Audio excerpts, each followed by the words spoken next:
and thank you for joining me for our 5th installment of our 9-part series of a reading of The Family Under the Bridge by Natalie Savage Carlson.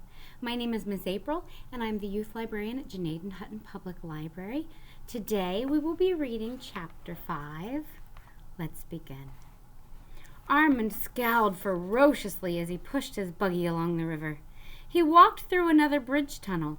It was deep and inviting, and there were iron rings over which he could hang his things. But the Paris fireboats were moored along the quay. Comes a fire on the waterfront, and all of Paris will gather on my roof, he mumbled. So he plodded onto another bridge. He only stopped once to watch a man pull in his fishing line because he thought there was a big fish on the hook. But it was only a sodden shoe. That's the way our hopes go, monsieur," Armand sadly told the fisherman. Then he began jumping up and down with excitement. "The mate to the one in my buggy!" he cried. "That's it!" The fisherman yanked the old shoe off the hook and tossed it to Armand. "Oh, la la, monsieur," said the hobo. But that just goes to show we should never give up hope." At last he found a bridge shelter that suited him. He spread his canvas as carefully as a family man laying the rug in his new house. "This isn't as cozy as the room that Canary made for me," he admitted. Funny how those black lines on the concrete kept out the draft. And he didn't sleep well that night. He kept wondering about the children. Were they warm enough? Wouldn't they be lonely? He tried to pretend to himself that he was fretting about something else. "It was my bridge," he said aloud. "They had no right to put me off my own property. I had to go back and assert my rights." When he woke up the next morning, he noticed that a light snow had fallen during the night. He sat up and rubbed his eyes as he looked out at the quay. Paris had turned white overnight. It was a beautiful sight for those who could stand in a warm room and look through a window. What would the children do now? They'd probably play in it and get their death of cold with no grown-up to look after them. "I'll show them," growled Armand. "I'm going right back there and tell them what's what. I'd like to see them try and put me off my own property again." So back he trundled with his buggy, and the wheels left wet black lines in the snow. There was no sign of life around the fireboats, but as he neared the old bridge tunnel, 2 women in fur coats came walking toward him. In alarm, Armand noticed that the trail they were leaving behind them ended at the canvas propped against the wall. He quickened his shuffling steps. As the 2 women passed, they turned their heads toward him. "Poor wretched creature," exclaimed the woman in the black fur coat. "Perhaps we could save him," said the woman in the brown fur coat. "Oh, go feed the pigeons," jeered Armand. His big footprints erased theirs in the melting snow. He pulled the canvas aside. The children were crying. "What's the matter?" asked Armand. "You still bawling because I left? You might have known I'd come back." Susie pulled Evelyn closer. "2 women were here talking to us," she sobbed. "They've gone to get somebody." "They're going to take us away and put us someplace," said Paul, wiping his eyes. "And they say they're going to put Mama in jail," Susie wept. "Oh, please help us, Monsieur Armand. Please don't stay mad at Mama." Armand kept twisting his beret around on his gray head. Now the soup was spilled into the fire. He knew women like those 2 in the fur coats, always trying to make hobos go to work or wash their faces or read books. And now they were picking on children. Must have run out of hobos. It really wasn't his affair, but Morelli had been right. These little ones, he pulled his beret down tightly. That was it. "Morelli! Start packing your loot in your cart," he ordered. "We've got to get out of here fast. Women like those 2 don't give up easy when they have a mind to save poor wretches."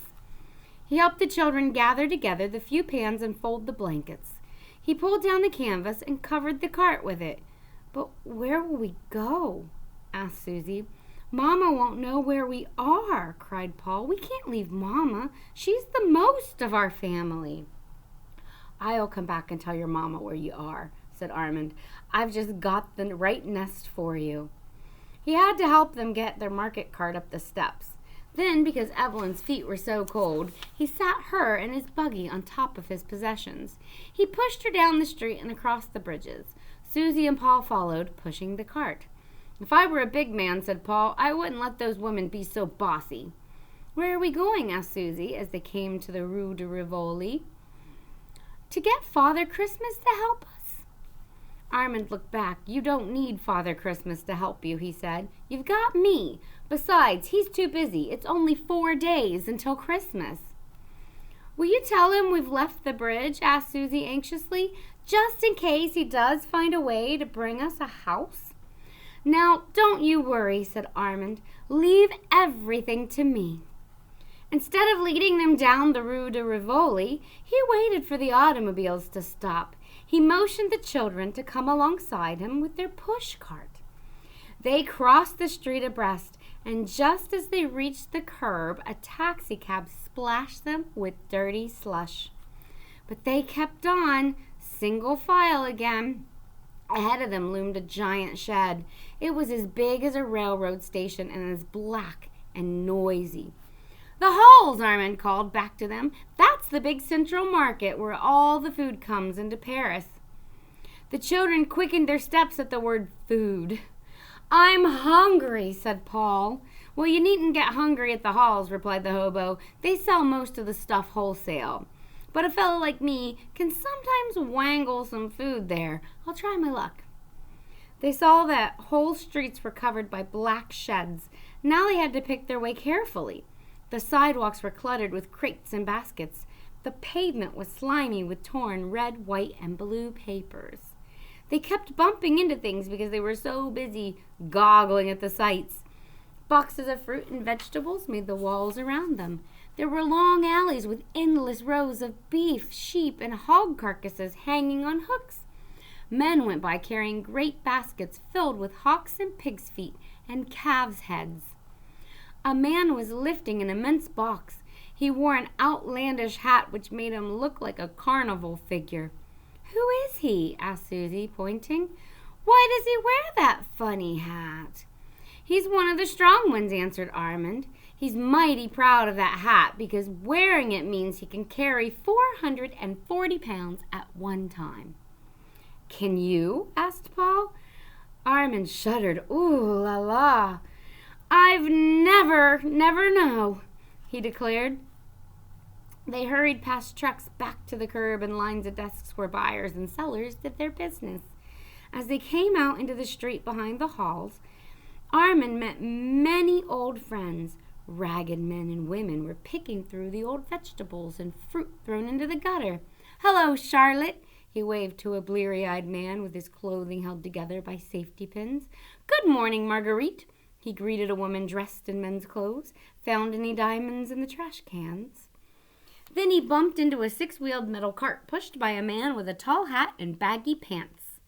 "Well, if it isn't Louis," he exclaimed. "Making enough money to pay your rent in that mole tunnel off the place Maubert?" Louis grinned toothlessly. "I can get you a job today," he offered. "They need more pushers. They always do."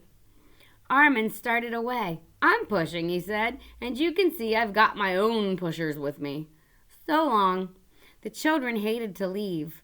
They had enjoyed the noise and bustle. "And with all that food," said Susie, "wouldn't you think they could just spare us just a little bite?" They pushed their carts past St. Eustache Church and into a street teeming with other carts. It was as if the great market had spilled into the street in streams of fish and meat stands along both curbs. Paul stopped to look in the window of a coffee shop where colorful stuffed birds of South America reposed on open bags of coffee beans. The asphalt pavement ended when the Rue de Montorgueil became the Rue de Petit. Now they tramped over patterns of cobble so tiny that they looked like mosaic. Armand stopped them when they came to a building with 3 black Egyptian heads trimming its front. He pointed to a narrow, winding alleyway. "Part of the old Court of Miracles," he said. "In the early days of Paris, all the beggars gathered back in there for shelter, and nobody dared bother them." He led them into the ancient alley with its dingy shops. "Why do they call it the Court of Miracles?" asked Susie. "Because it was like miracles the way those fake beggars shed their crutches and bandages when they came back here at night," explained Armand. "Then they'd feast and make merry. Even had their own king they elected." The children looked disappointed to see the rear of a great garage and some more dark stores taking the place of an old court of beggars. "I bet you'd be the king if they still lived here," said Paul. Armand sighed. "Ooh la la! Those were the good old days," he said, as if he had lived in them himself and were remembering. They left the court with his rakish memories. They passed the doorways of dilapidated rooming houses. In each they could dimly see a battered old stairway barely wide enough for a child, curving up to dark halls above, or perhaps a magic tower room. Who knew? Looking up at a high window across the street, they saw a queer old lady hanging out her washing on lines stretching across the window. And her washing was 6 long red pairs of underpants and 6 long red gloves, as if she might have been the wife of Father Christmas. At last they came to an open corner fenced in by wooden boards. Above it rose the crags of buildings which were slowly being torn down floor by floor. Only the tall, jagged walls were left standing like rocky mountain peaks. On some of them, one could trace the original rooms by the great squares of faded wallpaper. They could hear a clattering and banging behind the fence, as if the workmen were busy at their destruction. But when Armand guided them through an opening, the children's eyes opened wide. The sandy yard was filled with makeshift tents. 2 rattletrap automobiles were parked among them. Dark-skinned men gathered around a fire were beating on old pans with hammers. There were black-eyed women with gaudy skirts dragging over the wet sand. Children with half-wild fox faces stared at them. Then 5 dogs came bounding toward them, snarling and barking. Before they knew what had happened, Jojo sprang at the dogs. There was a flying, barking mass of fur and growls. Then a gypsy woman came running with a stick. She began beating the snarling dogs without playing favorites. They stopped fighting and howled in pain and fright. Armand grabbed Jojo and pulled him back. The gypsy woman dropped the stick and began talking to the dogs in a low, soft voice. They whined a little, then sniffed at Jojo in a friendly way, as if he had now been properly introduced. "Armand," cried Morelli, "welcome, old friend. You look as if you have come to stay for a while." She looked at the children. Paul and Susie were peeping fearfully at the tramp's back, around the tramp's back. "Welcome, little ones," she said. "You will not be lonely here. I will get you something to eat." She helped Evelyn down from the buggy. "We don't come empty-handed," said Armand. He began pulling things out of his buggy. First a bunch of celery, next a couple of apples. Lastly, he proudly held up a dressed calf's head. He saw the little Cowsits staring at the food as surprised as if he were a magician who had lifted it from a hat. "Don't know how that stuff dropped into my buggy," he said to them, "especially with Evelyn on top. I must have brushed against something in the halls." The gypsy children closed in on the little Cowsits. The boys were coatless and wore patched pantaloons. The little girls were dressed in gaudy skirts that hung to the ground from under their torn coats. Their long black hair was cut in bangs over their beady eyes, but they thought the Cowsits were the odd-looking ones. They fingered Evelyn's red hair. They felt Susie's dark rough coat, then touched their own gay rags. "Your clothes look so sad," said a gypsy girl, "but you have happy hair." The gypsy man put down his hammer and greeted them as warmly as Morelli. "There is always room for 1 or 10 more in our camp," he said. "You can share the tent with Petro, Armand. He is in bed there now. He doesn't like the cold, so he sleeps all winter." "Can the girls live in the van with us?" cried a gypsy girl about Susie's age. Her clothes were the brightest of all, and she wore golden rings in her ears, but her high shoes clomped like boots because they had no laces. "And you can live in our tent," a tall boy offered Paul. "It's near a bakery wall, so it's nice and warm." The gypsy girl took Susie by the hand. "My name's Tinka," she said. "What is yours?" "Tinka," repeated Susie. "What a beautiful name! I'm Susie Calcett, and this is my brother Paul and my little sister Evelyn. We don't have a home anywhere." "I'll show you our home," Tinka offered. "I'll show Paul and Evelyn, too." She led the Calcetts through an alley of tents. In the far corner was Tinka's home. The red-headed Calcetts gasped at the sight of it. It was a tiny house with a domed roof and carved brown doors and shutters. Instead of sitting on the ground, it was perched on wheels.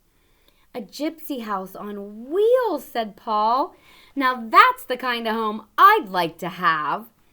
"We can take our house anywhere we want," said Tinka proudly.